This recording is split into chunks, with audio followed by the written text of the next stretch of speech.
Hello everyone, welcome to my YouTube channel HPG classes. Friends, आज हम लोग इस वीडियो के थ्रू डिस्कस करेंगे डॉक्टर सौरभ चौबे की जो मिडिवल हिस्ट्री की किताब है उस किताब की थर्ड चैप्टर मोहम्मद गजनबी एवं मोहम्मद गौरी के बारे में। तो चलिए वीडियो स्टार्ट करते हैं। देखिए, तुर्क अब्बासी साम्राज्य में 9वीं शताब्दी में महलों के पहरेदारों एवं किराए के सैनिक के रूप में पहुंचे थे। तो जो तुर्क था वो पहले अब्बासी साम्राज्य के अंतर्गत 9वीं शताब्दी में पहरेदारों एवं किराए के सैनिक के रूप में काम किया करते थे, लेकिन शीघ्र ही वो किंग मेकर की भूमिका में आ गए थे। भारत में तुर्कों का आक्रमण 2 चरणों में संपन्न हुआ था। प्रथम चरण का नेता मोहम्मद गजनबी था तथा दूसरे का मोहम्मद गौरी। इतिहासकार मोहम्मद हबीब इन्होंने क्या कहा, तुर्कों द्वारा उत्तर भारत की विजय को शहरी क्रांति एवं ग्रामीण क्रांति के रूप में रेखांकित किया। किसने? मोहम्मद हबीब ने। लैलपुल ने तुर्कों के प्रसार को अद्वितीय आंदोलन कहकर संबोधित किया है। अब हम लोग मेन टॉपिक पर आए गए। मोहम्मद गजनबी का जो वंश था, वंश का नाम क्या था? यामिनी वंश। उनकी जो उपाधि थे, बहुत सारे उपाधि थे, उनमें से इम्पोर्टेंट है यामिन उल मिल्लाह, यामिन उद्दौला, इस्लाम का नायक, सुल्तान आजम, अभिमक्तम मोहम्मद, बुतसिकान एवं गाजी। वेरी वेरी इंपॉर्टेंट है सुल्तान आजम। ये उपाधि धारण करने वाला वो दुनिया का पहला शासक था। और यामिन उल मिल्लाह, ये उपाधि उनको दिया था बगदाद के खलीफा अल कदीर बिल्लाह ने। और इस्लाम का नायक, ये उपाधि मध्यकालीन इतिहासकारों ने दिया था। उनकी मोस्ट इम्पॉर्टेंट उपाधि है सुल्तान आजम, बुतसिकन और गाजी, जो एग्जाम में बार बार आते हैं। आप देख लेते हैं गजनी राज्यों के बारे में। गजनी राज्य का जो संस्थापक था वो था अलफ्तिगिन। और अलफ्तिगिन सामानिया का एक तुर्क दास अधिकारी था। अलफ्तिगिन के उत्तराधिकारी गुलाम पिराई था। उन्होंने हिंदू शाही शासक जयपाल के पुत्र को हराया था। ये पिराई का उत्तराधिकारी था सुबुक्तगिन। ये जो सुबुक्तगिन था वे अलफ्तिगिन का गुलाम एवं दामाद था एवं मोहम्मद गजनबी का पिता भी था। 1977 ईस्वी में वो गजनी का शासक बना। कौन? सुबुक्तगिन। सुबुक्तगिन ने यामनी वंश की नींव 977 ईस्वी में रखी थी। यामिनी वंश का नींव किसने रखा था? सुबुक्तगिन ने। हम लोग पहले पढ़े थे ये मोहम्मद गजनबी कौन सा वंश के अंतर्गत आते हैं? यामिनी वंश के। वो यामिनी वंश का स्थापना किया था सुबुक्तगिन ने 977 ईस्वी में। वो मोहम्मद गजनबी का पिता था। कौन? सुबुक्तगिन। फरिश्ता बताता है कि हिंदू शाही वंश के शासक जयपाल ने सुबुक्तगिन पर आक्रमण करने हेतु राजपूत राजाओं का एक संघ बनाया था। ये वेरी वेरी इंपॉर्टेंट है। फरिश्ता बताता है क्या कि जयपाल ने सुबुक्तगिन पर आक्रमण करने के लिए राजपूत राजाओं का एक संघ बनाया था। किसने बनाया था? एक संघ, जयपाल ने। Very very important. जयपाल आक्रमणकारी नीति अपनाते गजनी में 2 बार सुबुक्तगिन से युद्ध किया परंतु हार गया। सुबुक्तगिन ने जयपाल पर आक्रमण कर काबुल एवं जलालाबाद जीत लिया था। तो सुबुक्तगिन ने किससे काबुल एवं जलालाबाद जीत लिया था? जयपाल को आक्रमण करके, उसके पराजित करके। 997 ईस्वी में सुबुक्तगिन की मृत्यु हो जाती है। जब मृत्यु हो जाती है सुबुक्तगिन को, तब उन्होंने अपने छोटे पुत्र इस्माइल को उत्तराधिकारी चुनता है, परंतु मोहम्मद गजनबी 7 माह बाद षड्यंत्र से इस्माइल की हत्या कर शासक बन जाता है। इस समय मोहम्मद गजनबी का 27 वर्ष का था। उसकी राजधानी गजनी थी। उसके बाद आक्रमण के जो कारण थे, धर्म प्रचार के कारण प्रचार। दरबारी इतिहासकार उद्बी है, उन्होंने उसके आक्रमण को जिहाद कहा है। देखिए, धन प्राप्त करना, जस कमाना, भारत से हाथियों की प्राप्ति उसके आक्रमण के कारण रहे। लेकिन मोहम्मद गजनबी के कारण का मुख्य उद्देश्य हिंद की दौलत प्राप्त करना था। Very very important. Mohammad Ghaznavi के आक्रमण का कारण क्या था? मूल उद्देश्य क्या था? उनका मुख्य उद्देश्य था हिंद की दौलत प्राप्त करना, ताकि मध्य एशिया में साम्राज्यवाद का दौर चला सके। उसके आक्रमण का उद्देश्य भारत में स्थायी मुस्लिम साम्राज्य की स्थापना करना नहीं था। इतिहासकार हेवेल का कथन है कि वो बगदाद को भी वैसे ही निर्दयतापूर्वक लूटता जैसे सोमनाथ मंदिर को लूटा, यदि उसे वहाँ से इतना धन मिलने की आशा होती है। तो हेवेल के जो ये स्टेटमेंट है, इस स्टेटमेंट के थ्रू हम समझ पाते हैं कि मोहम्मद गजनबी का क्या लक्ष्य था भारत के बारे में। प्रमुख अभियान हेनरी एलियट के अनुसार मोहम्मद गजनबी ने भारत पर 17 बार आक्रमण किया। ये वेरी वेरी इंपॉर्टेंट है। वही अधिकतर इतिहासकार का कहना है कि कम से कम भारत तो जरूर किया। ये इंपॉर्टेंट है। खैबर दर्रा जिसे भारत का प्रवेश द्वार कहा जाता है, सुबुक्तगिन ने जीता था। इस दर्रे को पार कर मोहम्मद गजनवी ने भारत पर आक्रमण किया था। तो ये इंपॉर्टेंट क्वेश्चन हो जाता है कि मोहम्मद गजनवी कौन सा दर्रे पार करके भारत पर आक्रमण किया था? खैबर दर्रा, जो कि सुबुक्तगिन ने पहले इनको जीता था। मोहम्मद वर्षा ऋतु सितंबर अक्टूबर की समाप्ति कर गजनी से चलता था और शीत ऋतु में आक्रमण करता था। मार्च अप्रैल में वो वहाँ से चला जाता था। महत्वपूर्ण है कि सुल्तान की उपाधि उसके सिक्कों पर नहीं मिलते हैं और ना ही किताब उसे खलीफा द्वारा दिया गया। उसके बाद गजनवी का जो पहला आक्रमण था वो था 1001 ईस्वी में शाहियों पर था। ये शाहियों कौन थे?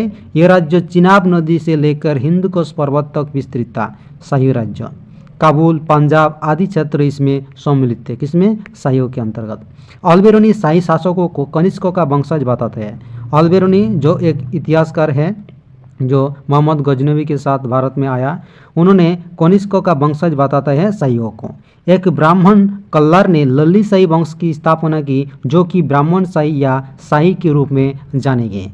तो एक ब्राह्मण था कल्लार, उन्होंने लल्ली शाही वंश का स्थापना करता है पहले, बाद में उसी के नाम पर ये वंश ब्राह्मण शाही वंश से जाना जाता है। इनकी जो प्रारंभिक राजधानी थी वो थी काबुल, जो कि 870 ईस्वी में सफरीद याकूब द्वारा अधिकृत कर लिया गई थी। तब शाहियों ने राजधानी वहाँ से उद्भानपुर कर लेता है। मोहम्मद गजनवी का समकालीन शासक कौन था? जयपाल था। Very very important. Jaipal Ghaznavi से लड़ा और हारा, तदुपरांत जयपाल ने आत्मदाह कर लिया। तो ये भी एग्जाम में आते हैं जे किसने आत्मदाह कर लिया था मोहम्मद गजनवी से पराजित होने के बाद? तो ये जयपाल ही था। उसके बाद आनंदपाल शासक बनता है और उसने उद्भानपुर से राजधानी नंदन को स्थानांतरित कर लेता है। यहाँ पर मोस्ट इम्पॉर्टेंट फैक्ट दिया हुआ है, देख लेते हैं। ये मोहम्मद गजनवी के समय कुछ समकालीन शासक, कश्मीर के शासक 1003 ईस्वी तक दिद्दा का शासन रहा। तदुपरांत संग्राम राज 1003 से 1028 ईस्वी लोहार वंश की स्थापना की। तो संग्राम राज था मोहम्मद गजनवी के समकालीन शासक। परमार भोज मोहम्मद गजनवी के समकालीन शासक था। बंगाल में मोहिपाल शासक था। और चोल में राजराज प्रथम 1015 ईस्वी तक शासक रहा। तदुपरांत मोहम्मद गजनवी का समकालीन चोल शासक राजेंद्र प्रथम था। तो चोल शासक में राजराज प्रथम और राजेंद्र प्रथम दोनों मोहम्मद गजनवी के समकालीन ही था। अब देख लेते हैं 1004 ईस्वी में उसने मुल्तान पर आक्रमण करता है। इस समय मुल्तान पर सिया कर्माथियों का शासन था। जब उन्हें मुल्तान पर आक्रमण किया तब सिया करमथाई का शासन था मुल्तान पर। उसका शासक अब्दुल फतह दाऊद था।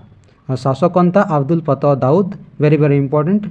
दाऊद युद्ध में गजनवी से पराजित होता है। गजनवी ने यहाँ का राज्य नौशा शाह को दे दिया था। मोहम्मद ने हिंदुस्तान में अपने विजित क्षेत्रों की व्यवस्था करने के लिए नौशा शाह को नियुक्त किया था। ये इंपॉर्टेंट है। 1008 ईस्वी में पंजाब के जो शासक था आनंदपाल को छाछ के युद्ध में बेहंत मैदान में हराता है। और आनंदपाल ने संधि की तथा गजनवी के साथ जीवन पर्यंत अच्छे संबंध बनाए रखा। 1008 से 9 ईस्वी में आनंदपाल को भी हराता है छाछ के युद्ध में। ये इंपॉर्टेंट है। 1012 ईस्वी में आनंदपाल की मृत्यु के बाद त्रिनोचलपाल शासक बना। तो आनंदपाल का मृत्यु हो जाता है 1012 ईस्वी में। उसके बाद त्रिनोचलपाल शासक बनता है। 1010 ईस्वी में मोहम्मद गजनवी ने नगरकोट को लूटा। 1010 ईस्वी में तलवाड़ी युद्ध में हिंदू के संघ को परास्त किया। 1010 ईस्वी में 1013-14 ईस्वी में उसने नंदन भी त्रिनोचलपाल से जीत लिया। मोहम्मद ने सरोग नामक भारतीयों को नंदन का सूबेदार बनाया। 1014 ईस्वी में थानेश्वर के चक्रस्वामी मंदिर को लूटा। 1014 ईस्वी में थानेश्वर के चक्रस्वामी मंदिर को लूटा मोहम्मद गजनवी ने। ये इंपॉर्टेंट है। 1015 ईस्वी में कश्मीर में लोहारिन दुर्ग जीतने का असफल प्रयास किया। ये वेरी वेरी इंपॉर्टेंट है। मोहम्मद गजनवी का प्रथम असफल प्रयास कश्मीर पर था 1015 ईस्वी में। यह गजनवी की सेना की प्रथम पराजय भी थी, जिसका मुख्य कारण प्रतिकूल मौसम था। गजनवी कश्मीर में कभी प्रवेश नहीं किया। ये इंपॉर्टेंट है। मोहम्मद गजनवी कश्मीर में कभी प्रवेश नहीं किया।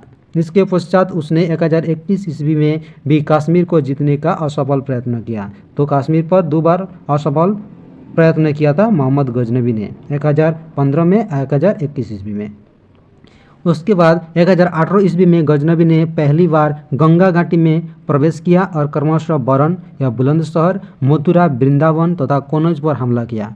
1018 ईस्वी में मोहम्मद ने गंगा घाटी में कुल 3 बार आक्रमण किया था। मथुरा में कलचरी शासक कोक्कोल द्वितीय हारा था। मथुरा के कलचरी शासक कौन था उसी समय?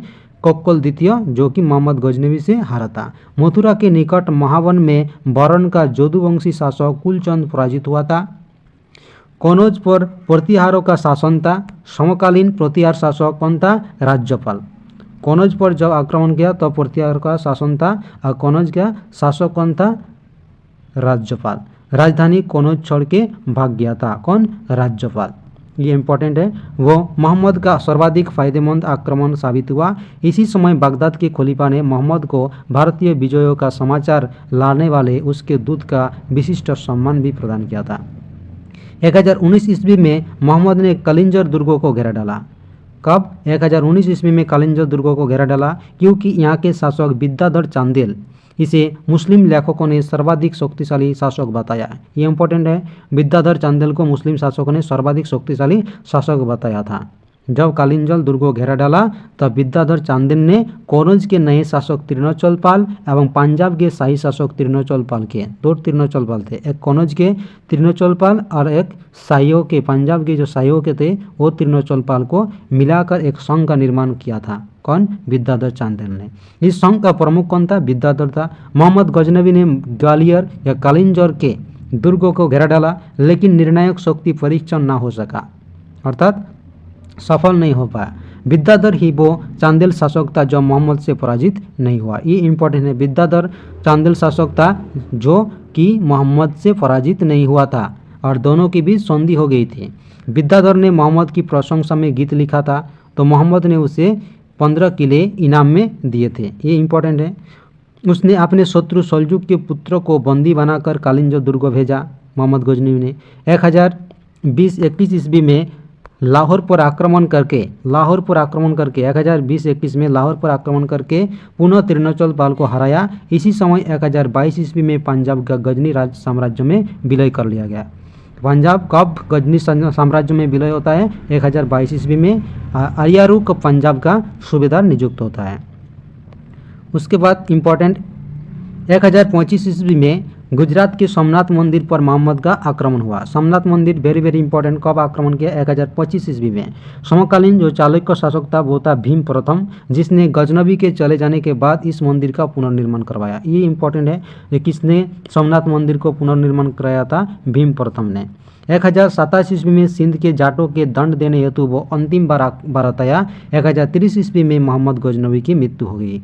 तो 1027 ईस्वी जो कि मोहम्मद गजनबी का अंतिम आक्रमण था भारत पर, जो कि हुआ था जाटों के विरुद्ध। 1030 ईस्वी में गजनबी की मृत्यु हो जाती है। उसके बाद मोस्ट इम्पॉर्टेंट फैक्ट है मोहम्मद गजनबी के दरबार में जो विद्वान रहते थे उनके बारे में दिया हुआ है। अबू नस्र उद्वी, यह वो हमलावर दरबार इतिहासकार था। उद्वी वो हमलावर दरबार इतिहासकार था जिसने अपनी पुस्तक तारीख यामिनी या किताब यामिनी में 1000 ईस्वी से मोहम्मद गजनबी के ज़्यादातर हमलों का उल्लेख किया है। तो ये इंपॉर्टेंट है। तारीख यामिनी किसने लिखा? अबू नस्र उद्वी ने। तारीख यामिनी क्या उल्लेख किया? 1000 ईस्वी से मोहम्मद गजनबी के जो ज़्यादातर हमलों के बारे में उल्लेख किया है तारीख यामिनी में। ख्वाजा अहमद, यह मोहम्मद गजनबी का वजीर था। ख्वाजा अहमद ने मोहम्मद की अनुपस्थिति में 18 वर्ष तक कुशलता से प्रशासनिक कार्यों का संचालन किया था। बाद में मोहम्मद गजनबी ने अपने इस वजीर को एक भारतीय किले में कैद कर दिया था। उसके बाद इंपॉर्टेंट है अबुल फजल बैहाकी, उनकी जो किताब थे उन किताब वेरी वेरी इंपॉर्टेंट। तारीख सुबुक्तगीन, तारीख सुबुक्तगीन का लेखक था अबुल फजल बैहाकी। इसको लैनपुण्य पूर्व का पेप्स कहा है। इसको लैनपुण्य पूर्व का पेप्स कहा है। सल्तनत जुगीन चित्रकला का सबसे प्रारंभिक उल्लेख बैहाकी द्वारा लिखित गजनविया के इतिहास से मिलता है। Very very important. गजनवियों के इतिहास से मिलता है सुल्तनत जुगीन चित्रकला का सबसे प्रारंभिक उल्लेख। उसके बाद है फिरदौसी। इस इतिहासकार ने फारसी में पद्य में 1000 छंदों वाली शाहनामा मोहम्मद गजनबी के आदेश पर लिखा। इंपॉर्टेंट है। शाहनामा किसने लिखा? किसके आदेश पर? न गजनबी के आदेश पर फिरदौसी ने शाहनामा लिखा। उसे फारसी का हमार कहा जाता है। फिरदौसी को फारसी का हमार कहा जाता है। बताया जाता है कि शाहनामा लिखने के लिए मोहम्मद ने फिरदौसी को 60,000 सोने के मिस्कल देने का वादा किया था, लेकिन शाहनामा पूर्ण होने पर उसने चांदी के 60,000 मिस्कल दिया, जिसे फिरदौस लेने से इनकार कर दिया, गजनी का त्याग कर दिया। अंत में मोहम्मद ने क्षमा मांगी और 60,000 स्वर्ण मुद्रा भेजवाया, परंतु भेंट पहुंचने से पहले ही फिरदौसी का शव संस्कार के लिए ले जाया जा चुका था। उसकी पुत्री ने भेंट लेने से इनकार कर दिया। मृत्यु से पहले फिरदौसी ने मोहम्मद की निंदा की एवं कविता लिखी, जिसमें उसने उसके निज जन्म का उल्लेख किया है। वेरी वेरी इंपॉर्टेंट, किसने मोहम्मद गजनवी को निज जन्म का उल्लेख किया है, वो था फिरदौसी। उसके बाद ऑल्बेरोनी, ये डिटेल से बाद में डिस्कस करेंगे। ये फराबी एक दर्शन शास्त्र का विद्वान था। तुसी खुरासनी एक विद्वान था। और उसरी महान शिक्षक एवं राजकवि उसरी का मुँह 3 बार मोहम्मद गजनवी ने मोतियों से भरा था। ये इंपॉर्टेंट है, किसका मुँह 3 बार मोतियों से भरा था? मोहम्मद गजनवी ने। उस व्यक्ति का नाम था उसरी।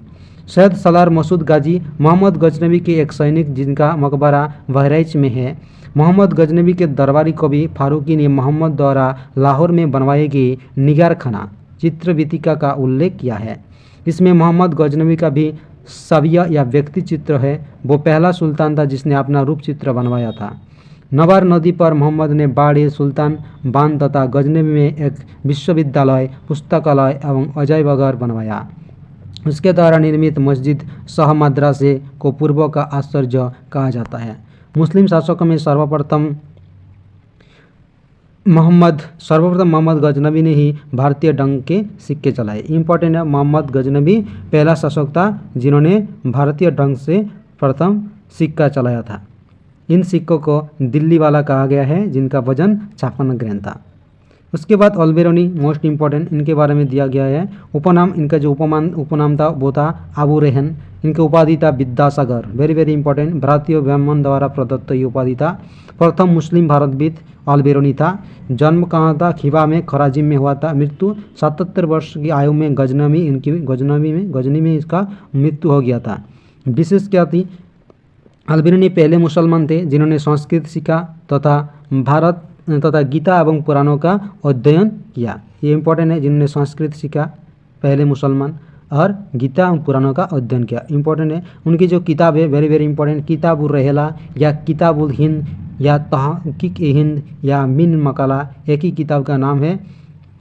यह पुस्तक 11वीं शताब्दी का दर्पण कहलाता है। इवोल का किताब है। भारत प्रवास के बाद इस पुस्तक की रचना की था। ऑल्बेरोनी ने लगभग 113 कृतियों का रचना की थी। किताब सैयदता, यह ऑल्बेरोनी द्वारा लिखित दवाओं की किताब है, जिसका फारसी अनुवाद बकर ने किया था। अनुवाद अरबी में लिखी किताबुल हिंद का अंग्रेजी अनुवाद 1888 ईस्वी में एडवर्ड सचाव ने, वही हिंदी में रजनीकांत शर्मा ने किया।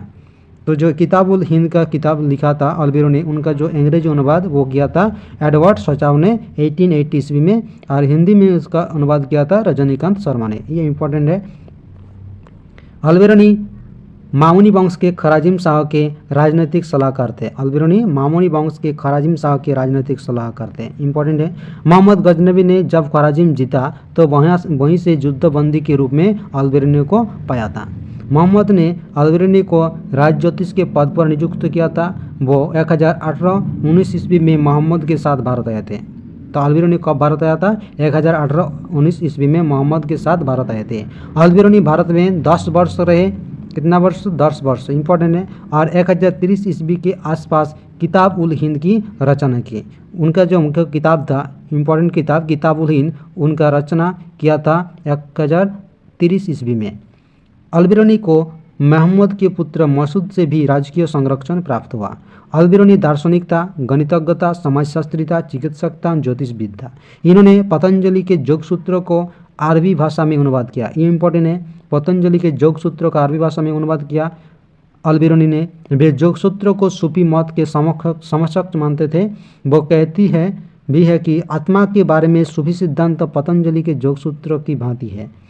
ऑल्बेरोनी ने कपिल के सांख्य एवं ज्योतिष का अध्ययन किया। अपनी पुस्तक में प्लेटो एवं अरिस्टो का भी उल्लेख किया है ऑल्बेरोनी गीता से बहुत अधिक प्रभावित थे।